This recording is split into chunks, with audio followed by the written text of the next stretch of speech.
he just went on CBS recently, and seems like from everything I've seen about it, this is a pretty interesting interview. I'm actually going to be watching this. I mean, I have some idea, but I'm going to be watching this cold as far as having actually seen it before.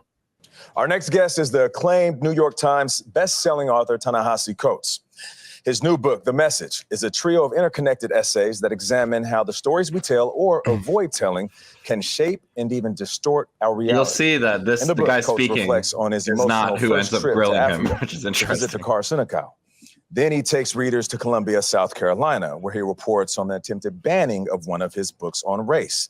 And finally, Coates travels to the Middle East to witness the Israeli-Palestinian conflict firsthand. Ta-Nehisi Coates, good morning. How you doing? Thanks for having me. Good morning, guys. Yeah, thank you for joining us.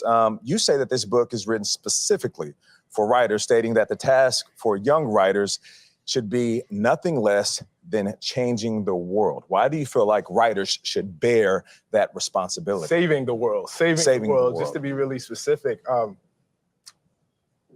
Writing is how we interpret so much of everything that is around us. The Message is a political book.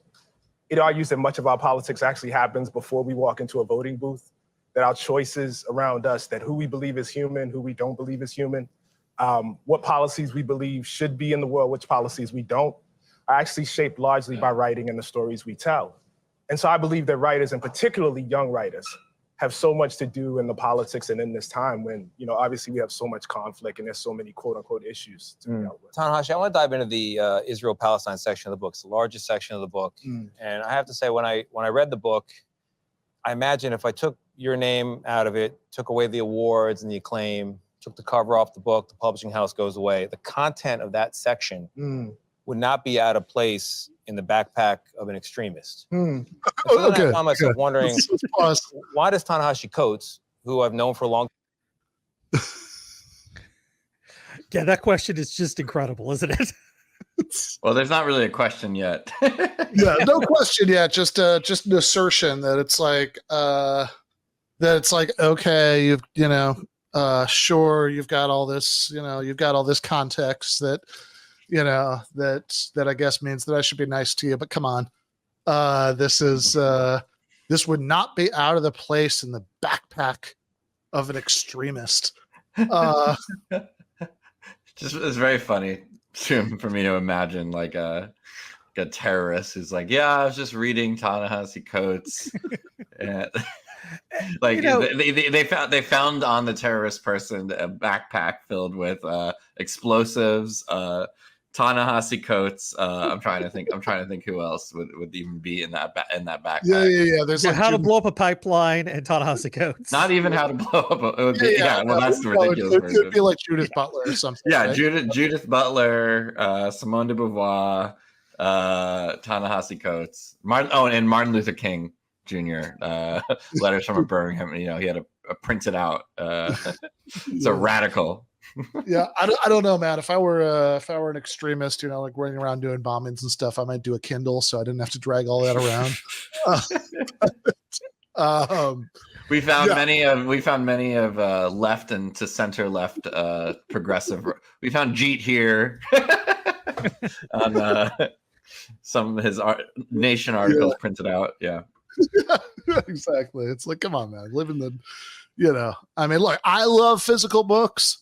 Right, like I like reading physical books a lot more than I like reading Kindle. But I think the knapsack of an extremist, I would just think that like keeping that light would be a higher priority. It's actually it's a big problem for extremists is that they have you gotta so many books. Yeah, they have so many three volumes of Capital. Yeah, they have three volumes. You down. You can't. Otherwise, it's a digital footprint, Ben, because if the government knows you're reading Ta-Nehisi Coates, then you're on the watch list, so that's why they can't have it on Kindle. Okay, now I understand. Yeah, Ibram X. Kendi. Yeah, it's just such an insane thing to say. Like, does he advocate terrorism in that section? Because like that, I would understand the comment, but like if not. It's just like, okay, well, you're saying that Israel is bad and they think Israel's bad, so therefore you're like them. I mean, it's just is just such a lazy attempt at some kind of guilt by association smear. Yeah.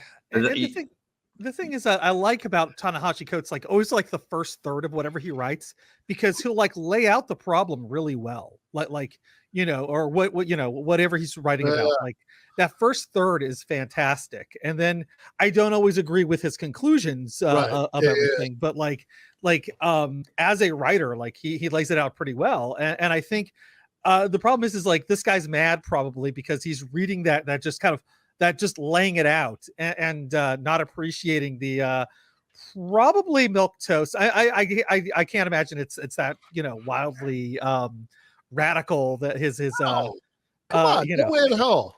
It's like surely he's just saying, yeah, what Israel does to the Palestinians is really bad, but it's like it's not. I guarantee you that book does not conclude with a call for intifada.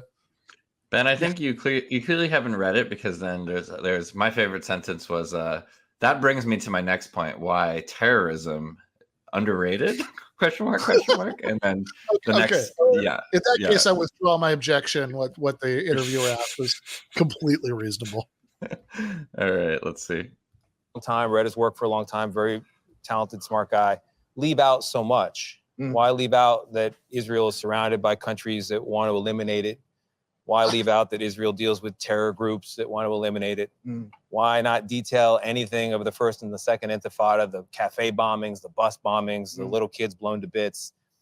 And is it because you just don't believe that Israel in any condition has a right to exist? Okay. I'm sorry. Well, I would say the perspective that you just outlined. Again, amazing framing. But also the first thing he said that Ta-Nehisi Coates leaves out is just very straightforwardly, demonstratively not true, right? That Israel is surrounded by these countries that want to eliminate. It's like, no, it's not.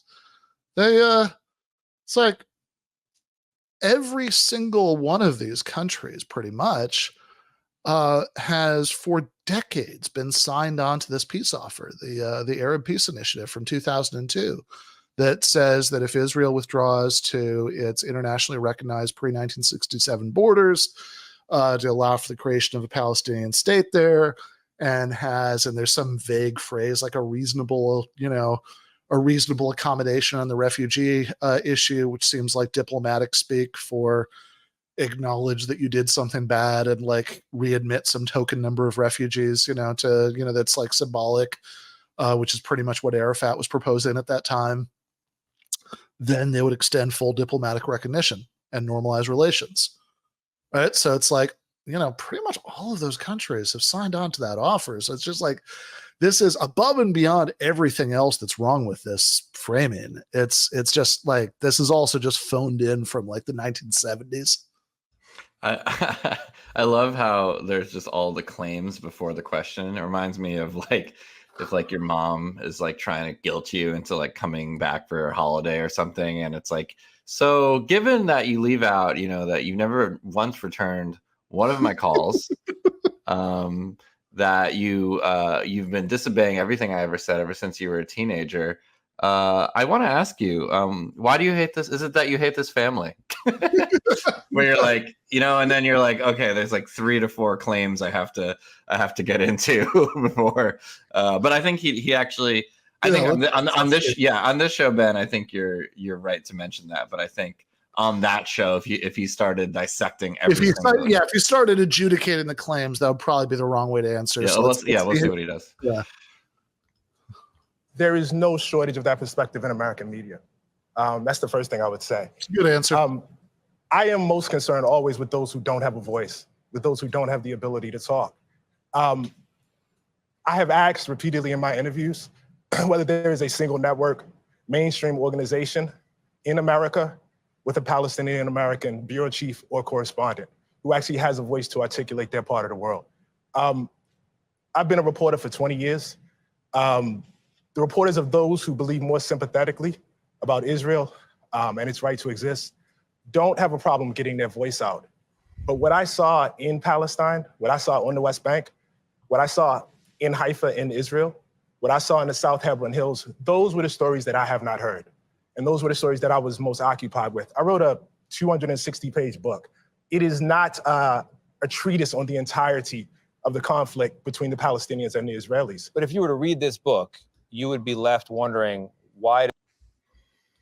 I think that's I think I think the first part of the answer was very strong, right? Like I think that I think that there's no shortage of that perspective, and American media is actually a killer opening line for responding to that question. And in fact, I think if you'd left it there, that would have been fine. I think like as far as like giving a more involved answer, I mean, I think that even putting aside the tactical issue about whether you even sort of gesture at the fact that some of the premise is just wrong, I guess my instinct would be to say like, okay, but what do you think any of that would justify this? Right? Like let's just take it as a given that all that's true, right? Everything you just said is true. And I think you could even say like, I think, as you know, Brett or whatever that guy's name is, I have no idea. He seems like a Brett. But as you know, Brett, a lot of those claims you made are actually very controversial. But let's pretend those were all true. Do you think that would justify treating millions of Palestinians this way? Yeah, for sure. And I do have to say about Coates is I'm sure that he was ready to defend some of his points, but I think sure he was interviewed by I know he was on Stewart, but he was also on Mehdi Hassan, right? Yeah. Yep. And he said that like it slowly dawned on him, probably even while he was talking, he was like, "Oh, I'm in a fight right now." So I don't think he like came ready to be like I'm sure he knew there was going to be controversial questions, but sure. Yeah, like the morning show ambush is crazy, you know what I mean? Yeah, nobody's awake, nobody's watching this. Yeah, you don't expect the 7-minute spot on a morning show to be a debate. That's that I think that's totally reasonable. I like how they gave the other guy like the one nice question, then he's like, all right, now you could ask one nice like fluff question, and then I'm gonna spend the rest of the 5 minutes trying to defame him. Is that cool, team? Like, yeah. It sounds. And then probably the other guy like just saw what the other guy was gonna do. The first guy saw what the second guy was gonna do. He's like, "All right, you take. I'm gonna stop talking because I don't want any." Because yeah, there's already a story that CBS has put out that his behavior is unprofessional. So yeah. Which is totally like again. I saw that Barry Weiss's the Free Press. Was like ran some indignant article about that. It's like, oh, they're giving Brett. I'm just gonna keep calling him that. They're giving Brett a hard time because he asked tough questions. But that's the job of a journalist to ask tough questions. And it's like, even putting aside whether we're going to call the CBS morning show journalism, that's like, it's like, no, these aren't tough questions. These are, have you stopped beating your wife yet questions.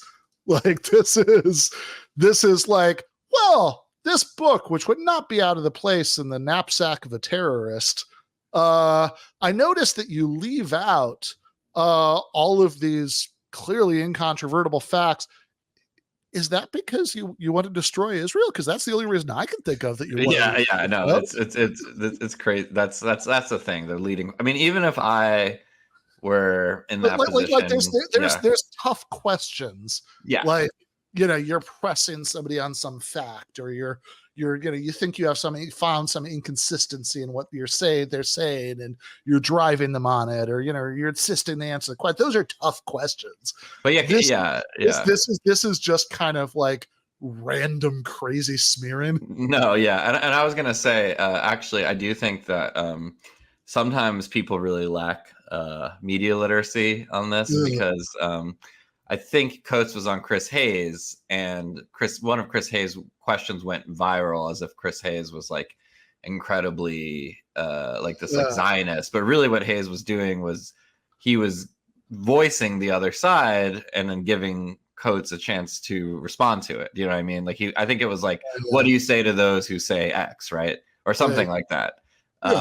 Which is again, for Hayes, I think Hayes was very sympathetic, and they were missing, from a media literary perspective, they were missing the fact that he was giving Coates a chance, but again, even if you're not sympathetic to the perspective, if I wanted to challenge someone, I would say, like, there are those who will read your book and say X. What's your response to that, right? I feel like that's like that is kind of a reasonable way to. There's tough questions and there's just insane accusations, right? Those are very different categories of things, and yeah, I didn't watch the Chris Hayes interview, but also Chris is the only MSNBC host who follows me on Twitter, and he shared one of my Jacobin articles once, so I'm going to assume he did nothing wrong.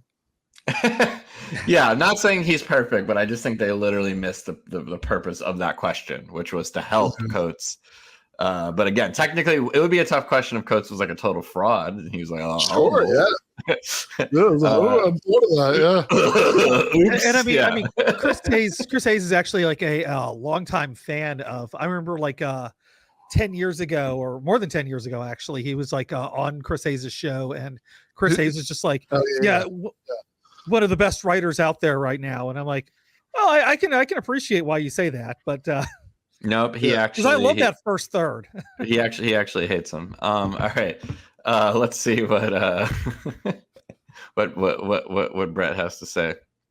Does any of Israel exist? What a horrific place, committing horrific acts on a daily basis. So I think the question is central and key. If Israel has a right to exist, and if your answer is no, then I guess the question becomes, why do the Palestinians have a right to exist? Why do 20 different Muslim countries have a right to exist? My answer is that no country in this world establishes its ability to exist through rights. Countries establish their ability to exist through force, as America did. And so I think this question of right to Israel does exist. It's a fact. The question of its right is not a question that I would be faced with any other country. But you write a book that delegitimizes the pillars of Israel. It seems like an effort to topple the whole building of it. So I come back to the question, and it's what I struggled with throughout this book. What is it that so particularly offends you about the existence of a Jewish state that is a Jewish safe place and not any of the other states out there? There's nothing that offends me about a Jewish state. I am offended by the idea of states built on ethnocracy, no matter where they are. Muslim included. I would not want a state where any group of people laid down their citizenship rights based on ethnicity. The country of Israel is a state in which half the population exists on one tier of citizenship, and everybody else that's ruled by Israelis exists on another tier, including Palestinian Israeli citizens. The only people that exist on that first tier are Israeli Jews. Why do we support that? Why is that okay? I'm the child of Jim Crow. I'm the child of people that were born into a country where that was exactly the case, of American apartheid. I walk over there and I walk through the occupied territories and I walk down the street in Hebron. And a guy says to me, I can't walk down the street unless I profess my religion. I'm with another path. No. I want to, this is very, very important. It is extremely important. Yeah, let me lay it down. I'm working with the person that is guiding me is a Palestinian whose father, whose grandfather and grandmother was born in this town. And I have more freedom to walk than he does. He can't ride on certain roads.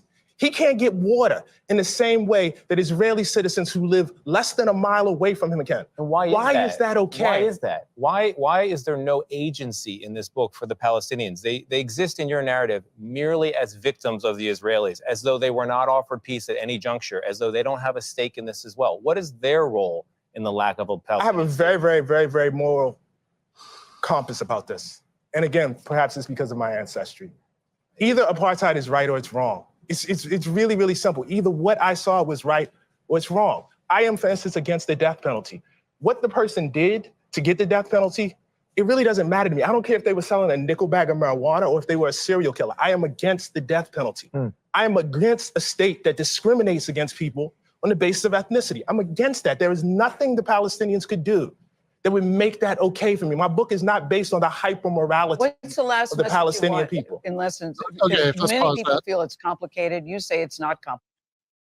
Yeah, okay. So since I was semi-critical of the earlier answer, I just want to say that just now was perfect. Yeah. I think I think too. He probably woke up. He was like, "Oh shit!" I mean, he was doing well, but I think it dawned on him that he had to like go into a different mode. You know what I mean? It's like that Mike Tyson quote, like, you know, your plans for the fight goes out the window once you get hit in the face. Right. You know, he got hit in the face and just kind of like, what's happening? No, that's true. Like his first few answers were sort of like, oh, an interviewer poses you something to think about, and you're like musing about it, right? Like his first few answers were very much in that mode, and now he's like, oh no, we're actually having a debate right now. Like I should act like it, and that, I mean, that was just perfect. I mean, that was exactly, you know, what you should say, right? You know, that, I mean, again, that's a sort of very concise version of a lot of what I was doing in the talk and the main show, right? That's like that. No, there is literally nothing that could justify this, right? It doesn't, you know, it doesn't matter what happened at Camp David, Taba, Peel Commission, 1947 partition plan, 3 No's of Khartoum. You know, it's like nothing could justify this, and the death, you know, and you know, the death penalty analogy was perfect. Yeah, you don't think that it cedes too much ground that and then they could say like, well, I do believe in, or like, oh,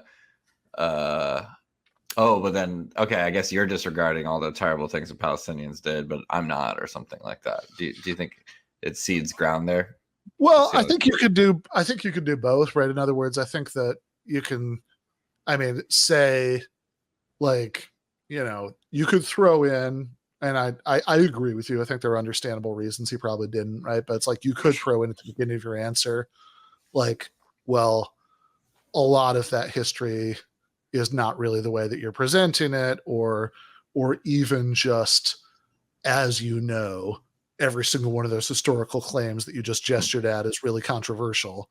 Yeah.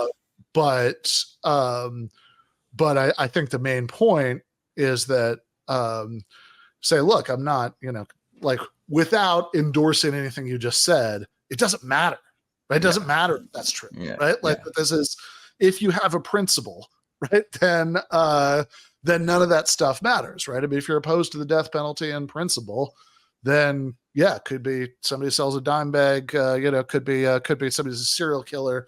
You know, like, it wouldn't be acceptable to apply the death penalty to any of them. If you're opposed to apartheid in principle, then, you know, the reason that people ended up in that situation. And by the way, my God, right? I mean, imagine that in other situations, like, oh, you don't think that the Black South Africans have any agency, you know, that the, you know, like eternal victims. Yeah.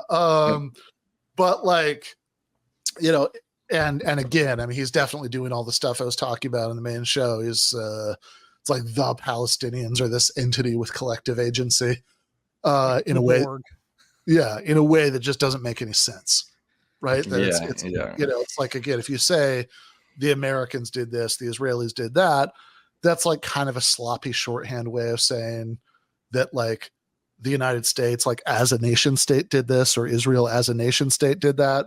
But of course, there is no Palestinian state, right? So what you really must mean is some Palestinian leader, some Palestinian faction, right? You know, but you're sort of treating it as if the entire Palestinian population somehow got a vote in that, right? Which is just straightforwardly not true in any sense, right? So, So yeah, I mean, I think in 2005, when they had their last election, they voted to do this on October 7th, 2023. Don't you remember? It was like one of those, like, state ballot measures to build, like, a high-speed railway. Should we do October 7th? Yeah. Like, didn't we vote on that like 15 years ago? When is this happening? Oh my gosh! But yeah, it's. I think that, and judging by the response, which has just been really, really great, I think he did the right thing. And I think, you know, there's good ways and bad ways, I think, you know, to appeal to your heritage, to your identity. But I think the way he did it there really did bring some, it brought rhetorical force to it, because it wasn't just like, I'm the only one that's allowed to make this argument. I'm like, it made you think, like, how is it so different? And I think that's going to challenge a lot of people's perspectives, I think. I think so, yeah. I was thinking about that earlier. It's like, yeah, should I mention something about that, right? Because it's like, yeah, usually I really don't like that kind of appeal, right? The sort of speaking as a thing. But but I think the spirit of this is a little bit different, right? It's like it's like this is it's like a way of putting emotional force on the analogy, right? I mean, it's close to the I mean, it's very similar actually to the Anna thing I quoted in the main show, right? I'm an Armenian. I know genocide when I see one. Yeah, that's true. That's true. And Norm talks about his family, right, being Holocaust. Yeah, totally right. I mean, I'll sort of do. Honestly, I like whenever I do this, I always feel the need to like do a kind of awkward joke about it before I say it, because like I spend so much time criticizing identity politics that I feel self-conscious when it comes out of my mouth, right? But like I'll say things like, I think I did this in the Walter Block debate, right? It's like, oh, okay, I'm going to indulge in identity politics for 10 seconds here, right? And say that, because Walter was referring to the who was justifying Israel and why the Arabs are so horrible, right? By talking about pogroms and he's calling like the riots against Zionist settlers in the 30s, pogrom, and I was like, okay, I just indulge in identity politics for 10 seconds here and say there's somebody who would not be in the United States if his family didn't have to flee from actual pogroms in Ukraine, that like this is a way of using this word that does not make a lot of sense to me, right? It's just kind of a way of saying like, hey, here's this thing that's emotionally significant to me, and I'm kind of highlighting why I find an analogy or disanalogy between something so striking, which I agree it's a fine line, right? That's why I always make the little awkward joke about it. But like, I think that there is a difference between that. Like, that's what you said earlier, right?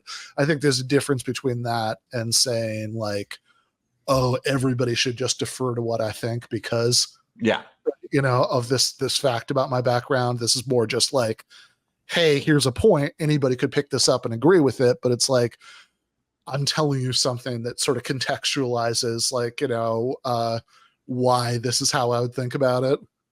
And I have to say that the optics of, one of the whitest motherfuckers I can imagine telling a black man, like, you are wrong for speaking up about, racial apartheid. For any other issue, I think on CBS morning show, if he was coming in to talk about, let's say, black issues, right? I don't think that guy would have the fucking temerity, right? Just optically to go that hard, right? But he felt empowered to do it on behalf of Israel. And I do think that it was satisfying. Like, I'm like, okay, like he kind of deserves to be, because he wouldn't do it on any other issue. You know what I mean? I was pretty surprised that like, I thought it was going to be the guy, before you said it, right? I thought it was going to be the guy who introduces the discussion, who is like, just because of that exact thing, right? It's like, when it was like, oh wait, Brett is doing this, really? Right? It's like, that's not it doesn't matter, but it's like, yes, as you say, optically, that's a confusing decision. Yeah, and I mean, I think like there's a difference between like identity politics and like being like respectful maybe of someone's back. You know what I mean? Like I think that like if I was having an argument with a person of color about something related to rights and stuff, you don't have to like necessarily defer to what they think because of their identity, but you can be like respectful of the fact that like they might have personal experience with this topic. I mean, that's probably something that sometimes people miss, is there's a difference between like literally not being a douchebag, right? And like giving into like woke liberal identity politics. Like you can be respectful of the fact, like if someone came from Holocaust survivors, for example, I think you can be respectful of that fact while saying like, hey, you're wrong about Israel. So it just really looked bad. Brett did not do himself any favors. I do want to bring one thing in though. Brett's actual name is Tony Dokupil. And I just want to say to Mrs. Dokupil, you screwed up. You should have named your kid Brett. Yeah. Fair enough. Well, let's go back. I think we've got a minute or so left to the Ta-Nehisi Bertoni. No, they cut him off. They gave him 19 seconds. Look at this. It's crazy. Yeah. Gail Kane's gonna ask her question. seconds. What's your message? Less than 20 seconds. I want people to read the book. And I don't make the assumption that somebody would just read the book and have read nothing else about Israel and Palestine. You're still invited to High Holidays. I'll see you at the show. Ta-Nehisi, I mean so it, buddy. much. That'll do it for us. Thank you. Out of time. The message goes on sale tomorrow. Yeah, no, that was vile.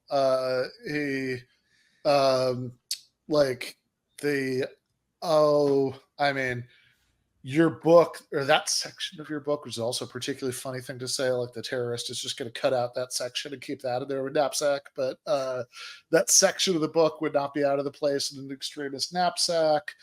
I hope that becomes something that people repeat.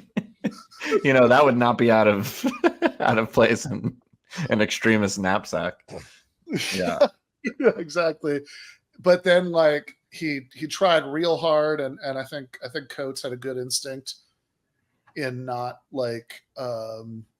acknowledging this, right? Like I think what he did was much smarter, but I think Bertoni had a good was trying to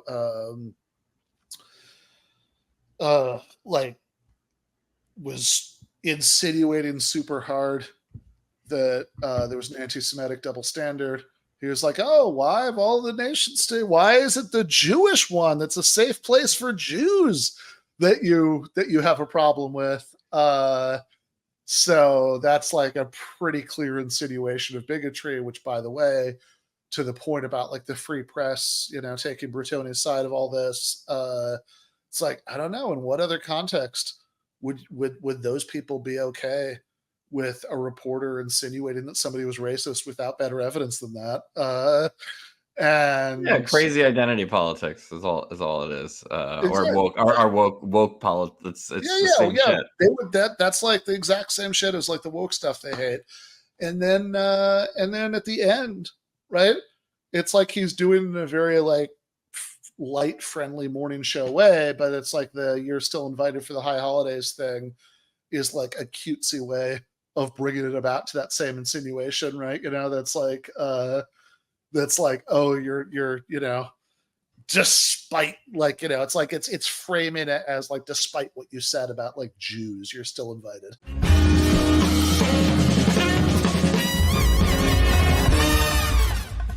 You have been watching free public content from Give Them an Argument. To access every single episode of the show, the main show on Monday nights, all of the streams, all of the debate breakdowns, all of the patron-exclusive postgames on Monday nights, all of the patron-exclusive bonus episodes every week, and much, much more, go to patreon.com/Ben Burgis. I cannot resist ending this with, don't be foolish.